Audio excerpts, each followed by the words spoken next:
Hi everyone, for today's vlog, I'm going to be finishing up my analysis of the book Push by Sapphire. So diving into the book, I wanted to first talk about how the book is set up. So it's set up as diary entries. I think this is something we kind of see often with books like this where it's someone kind of telling their life story. So we see it from Precious's perspective. And I think we did it that Sapphire kind of created this as a diary entry to get that deeper like author audience connection. It's kind of like you are reading it straight up. It's her handwriting, she's saying it, and you seriously get that connection between Precious and yourself.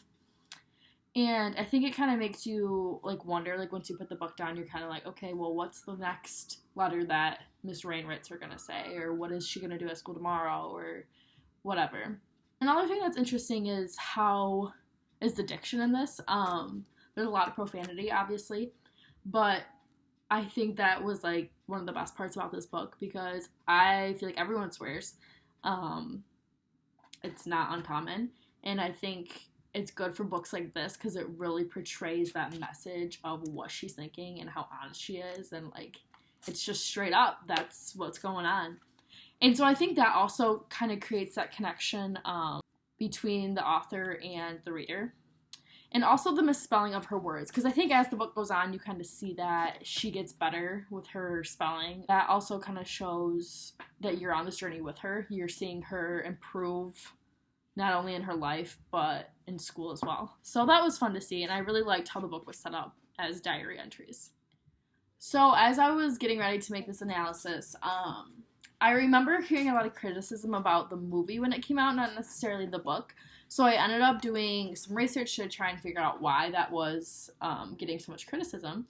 And I actually came upon an NPR article where they interviewed Sapphire about the book. And she kind of states the book as Precious being locked out of her life.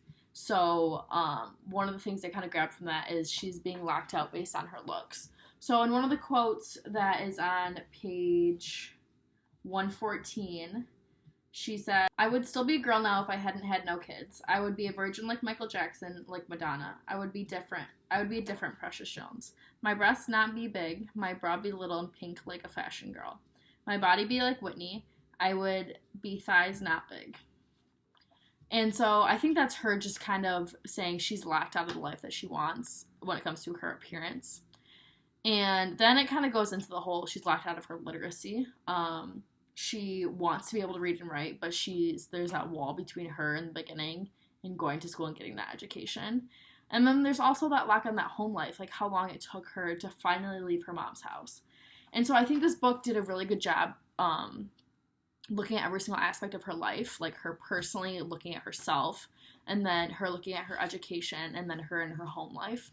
And I think tying that all together is what created that connection between how you feel for Precious. Like, it's kind of like an emotional connection type of book. It's not like you just read it and you set it down. It's that book where you read it and you set it down and you're like, holy crap, this girl's life is beyond anything that I've ever experienced. So it was kind of cool to realize that all these different aspects of her life were holding her back, but then at some point she does push through and try to accept or go beyond those limitations. And one thing I wanted to criticize on this book that one thing I didn't really like was the ending. It ends with Precious holding Abdul and the sun is shining on him and she's looking down on him and how beautiful his skin looks, and she's just sitting there with her child. And I think that kind of resembles like the happy ending, like she's going to school and she's moved into this apartment and she's got this job. But it's like she spent all this time getting to that point, but I don't think she's actually at that point. Like, I don't think she's actually fully satisfied yet.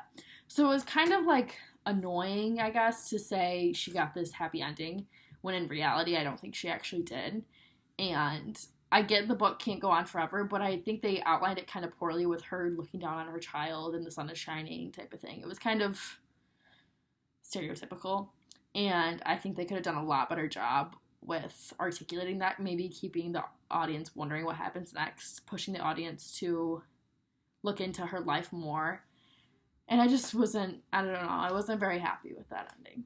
But overall, it was a really good book, and I would recommend this. I was actually going to give it to my mom to read, but we'll see. And I'm excited to watch the movie now, so I'm looking forward to that.